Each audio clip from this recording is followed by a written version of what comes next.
मित्रों, नए साल में यह 3 काम जरूर करें। गरीबी हमेशा के लिए दूर हो जाएगी। नए साल की शुरुआत में दरिद्रता दूर करने के लिए शास्त्रों में तुलसी पूजन का विधान है। इसी संदर्भ में भगवान विष्णु की कृपा और तुलसी मां के चमत्कार की यह कथा आपके जीवन की दिशा बदल देगी।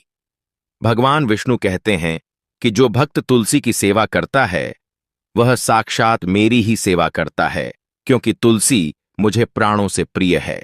आज की यह कहानी उसी अटूट विश्वास की है। आज की यह कहानी आपके जीवन की दशा और दिशा दोनों बदल देगी। अगर आप भी धन की कमी से जूझ रहे हैं, घर में बरकत नहीं है, तो आज हम आपको तुलसी मां की एक ऐसी चमत्कारिक कथा सुनाने जा रहे हैं जिसे सुनने मात्र से ही आपके सारे कष्ट दूर हो जाएंगे। इस वीडियो को अंत तक देखिएगा, क्योंकि इस कथा में छिपा है वह रहस्य कि कैसे सुबह उठते ही तुलसी के नीचे 3 चीजें अर्पित करने से एक निर्धन भी धनवान बन सकता है। चलिए भगवान विष्णु का स्मरण कर मन में श्रद्धा भाव रखकर शुरू करते हैं। आज की यह पावन कथा मित्रों बहुत समय पहले की बात है। उत्तर प्रदेश के एक गरीब गांव में एक किसान रहता था। उस गांव में अधिकांश लोग खेतीबाड़ी और छोटे मोटे काम करके अपना जीवन यापन किया करते थे। उसी गांव में एक बहुत ही गरीब किसान रहता था जिसका नाम था रामधनी। रामधनी का परिवार बहुत बड़ा था। उसके घर में उसकी पत्नी फूलमती और 5 बेटे थे। रामधनी का जीवन बहुत ही संघर्षों से भरा हुआ था।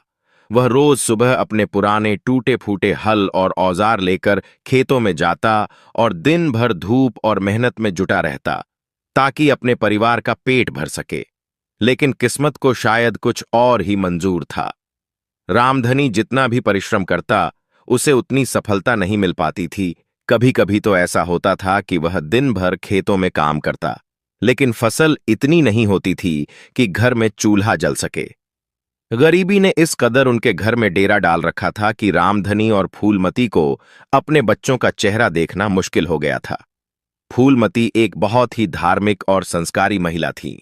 वह मानती थी कि भगवान की इच्छा के बिना एक पत्ता भी नहीं हिलता, घर में खाने को हो या ना हो।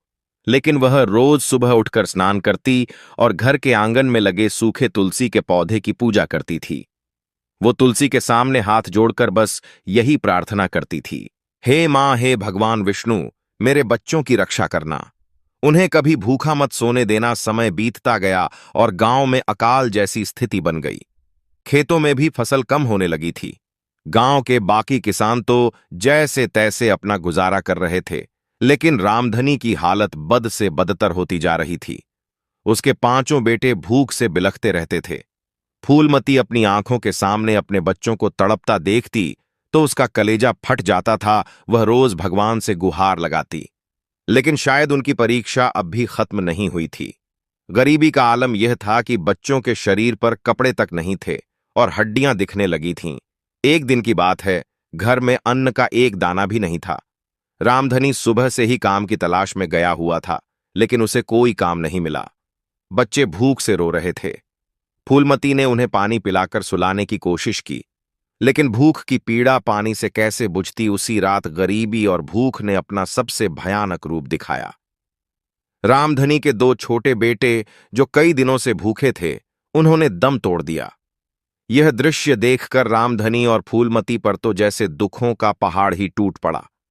जिस घर में किलकारियां गूंजनी चाहिए थीं, वहां अब मातम छा गया। अपने 2 पुत्रों की मृत्यु ने